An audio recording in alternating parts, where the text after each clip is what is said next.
Welcome back to the channel. I hope all of you are doing well. If your application is being refused and if you are planning to go for a reconsideration, probably this video will be useful for you. I'm Niladri Mukherjee. I am a regulated Canadian immigration consultant and I practice in Windsor, Ontario, Canada. So as we know, reconsideration is not really a legal right that you have, but is something that you can request for.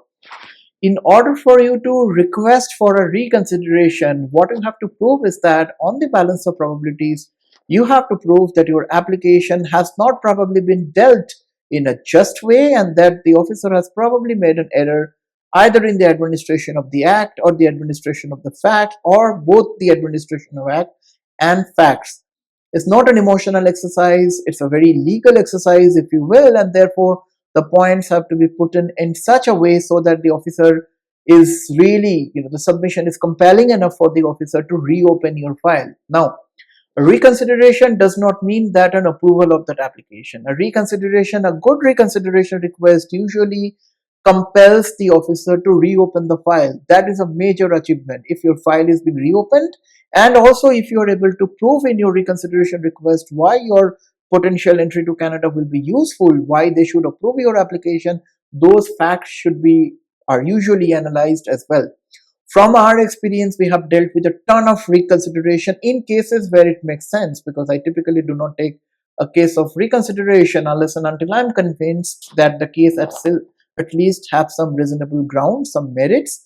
So the cases that we have worked for from all grounds, from all the countries in the world, tells me this, that if a legal reconsideration request is being submitted, the officer usually takes into consideration all the facts, the additional evidence that's been presented, and makes a decision. As we have said, you have to prove that on the balance of probabilities, the officer has made an error in the administration of the act or the administration of the fact or both.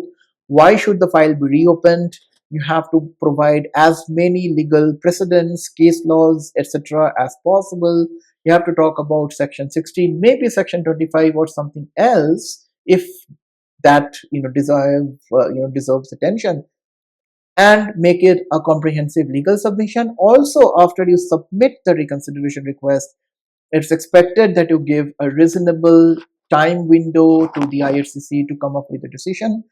Follow-ups at undesired intervals are not really appreciated. A patience is usually being required in the whole process. And from my experience, the average decision-making time, it could change tomorrow, but at least as we are talking today, the average decision-making time is between 1 to 2 months for majority of the applications. So if you believe that your application has been rejected in an unjust way and that it deserves a second chance, more than welcome to hop into our website nuvonation.ca, book a relevant professional consultation. I'll be happy to deep dive and see what could be done. Hope this helps. Bye now.